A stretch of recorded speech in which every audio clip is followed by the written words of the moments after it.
Julia Samantha Idima est la Miss Cameroun 2022 et Miss World Cameroun 2023. Femme au talent d'exception, Julia Samantha, en plus d'être une reine de beauté, est une actrice de cinéma. Ses premières parutions véritables dans le cinéma étaient dans les longs métrages Fantasma et Trauma.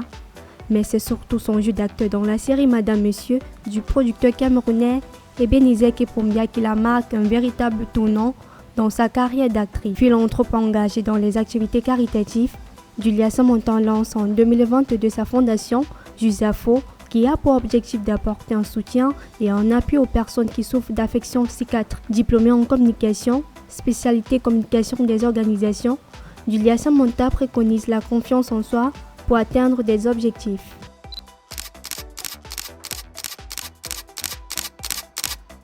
Mon parcours Miss Cameroun 2022 se résume à une expérience enrichissante. L'humanité, le social, l'intellect et puis la solidarité tout simplement.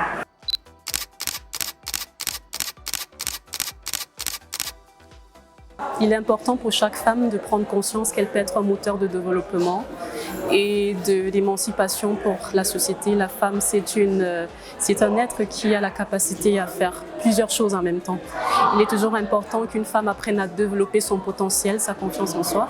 C'est pour ça que dans mon œuvre, dans mon plan d'activité, je centre toutes mes actions autour de la santé mentale parce que je pense que pour agir, avant d'agir, il faut savoir s'assumer en tant qu'être, en tant que femme. Voilà.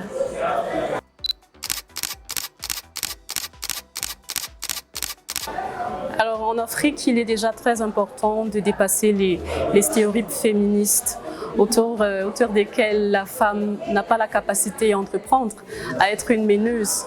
Hier encore, tous les jours encore, on nous dit en Afrique que la place de la femme, c'est à la cuisine. Pourtant non, la femme, si elle a le potentiel, si elle s'affirme en tant que femme, en tant que leader, elle peut contribuer à l'émancipation, au développement de la société. Alors, il est important que les femmes se réunissent et organisent des actions de sensibilisation, d'encouragement, que les femmes apprennent déjà à s'encourager les unes et les autres, qu'on apprenne à avoir confiance en nous et à exprimer notre plein potentiel, peu importe les circonstances, peu importe les difficultés qui se présentent devant nous.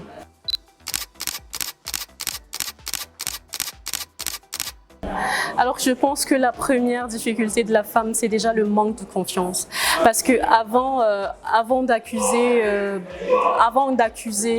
les canaux extérieurs, je pense que tout est d'abord une question de psychologie, tout est une question de la perception qu'on a de soi. Il est important pour chaque femme d'apprendre à se sentir bien dans son être, bien dans sa peau. Et après, il est aussi important pour une femme d'apprendre à s'inspirer des autres.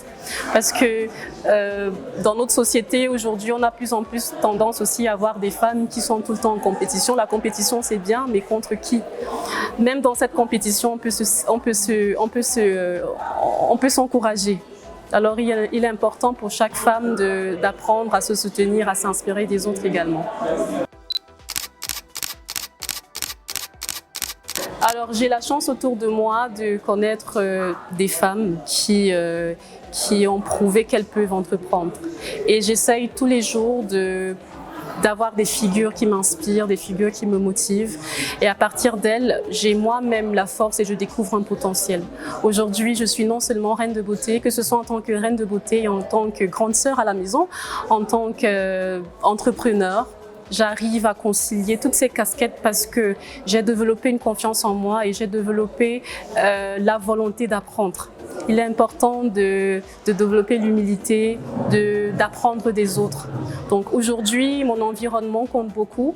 Les personnes de qui je m'entoure comptent beaucoup parce que pour notre évolution, pour pouvoir impacter les autres, il faut bien s'entourer, il faut choisir les personnes qui savent nous tirer vers le haut. Alors je pense que l'environnement social et familial compte également beaucoup dans notre accession en tant que leader dans notre société.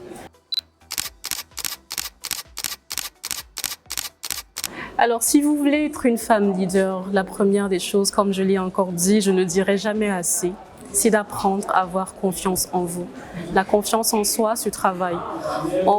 C'est vrai qu'il y en a qui naissent avec cette aptitude à pouvoir s'affirmer naturellement, mais c'est quelque chose qui se travaille également. Apprenez à avoir confiance en vous, apprenez à connaître vos limites et mettre en avant, développer votre potentiel. Lorsque vous avez confiance en vous, vous avez facilement la capacité à impacter les autres, peu importe les situations dans lesquelles vous vous trouvez. Développer votre force intérieure, développer votre esprit de créativité, pousser, dépasser vos limites et ne vous laissez pas figer par tous les stéréotypes sexistes, parce qu'il n'y a pas de limite à ce qu'on peut entreprendre dans la vie en tant que femme. On a beaucoup de potentiel, alors il faut le mettre à notre disposition.